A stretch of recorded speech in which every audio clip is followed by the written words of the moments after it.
Hey, this is Mari. I'm going to discuss my Chiari Malformation journey with the syrinx. I just turned 47 last week, and I had my Chiari Malformation surgery about 4 months ago. So I'm going to give a little background history about my condition. I believe that my Chiari Malformation may have started at birth. Also, I'll talk about it later, but I was recently in a car wreck which exacerbated the symptoms.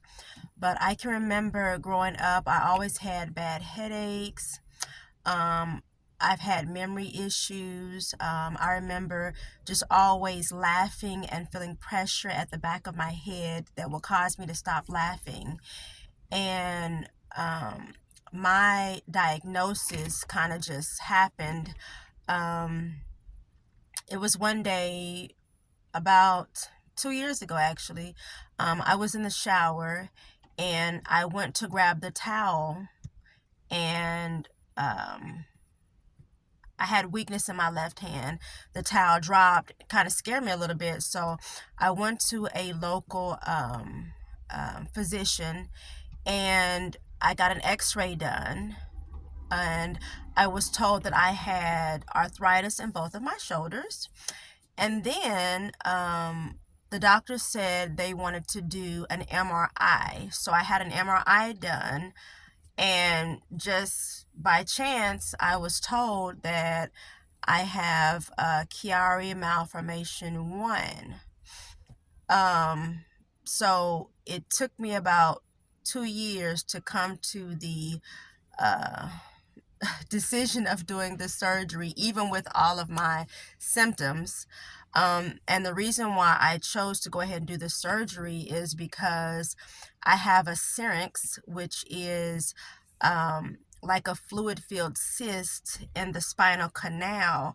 So for me, when I finally went to the neurologist, he said, okay, we can just watch the Chiari malformation, but you have to have the surgery because for me, and I have a video coming up of my actual MRI, but for me, he said that the fluid in my spinal canal was so filled up that I barely have any nerve fibers left. And that could be why I get the cold tingles, because I have circulation issues. But my neurosurgeon said that if I don't get the surgery, that I will become paralyzed from the neck down. So for me, surgery is not an option. Um, on this video, like I said, I actually had the surgery about 4 months ago. And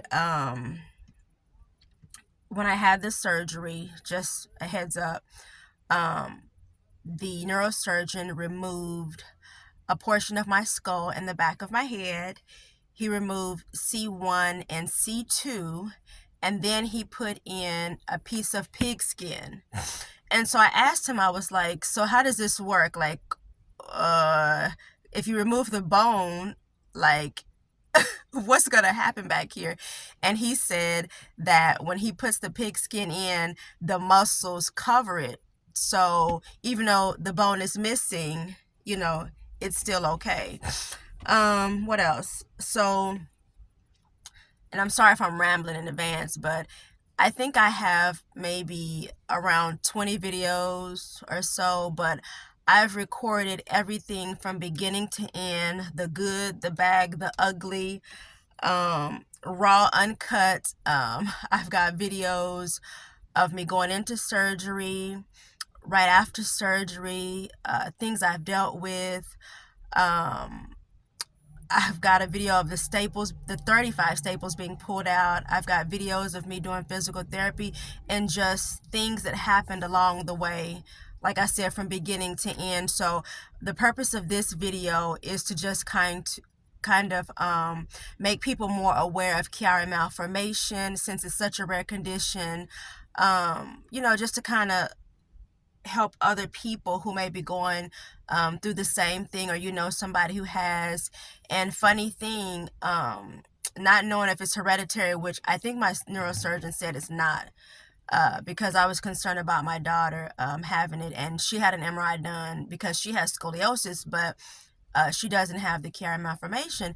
But I do have a cousin, so about maybe a month after my surgery, I have a small cousin who actually was having headaches and you know, neck issues, and she actually was diagnosed with Chiari Malformation as well. So who knows, maybe as studies go by it could be hereditary, who's to say. But I just wanted to do this vlog from beginning to end, just to kind of, you know, help people become more aware of Chiari Malformation. And then on top of it, for me, the fluid on the spine. What else? Let me see. And just some background history. My Chiari Malformation, which for me is where my brain was sagging a lot because the surgeon said mine was really bad and it was being squeezed.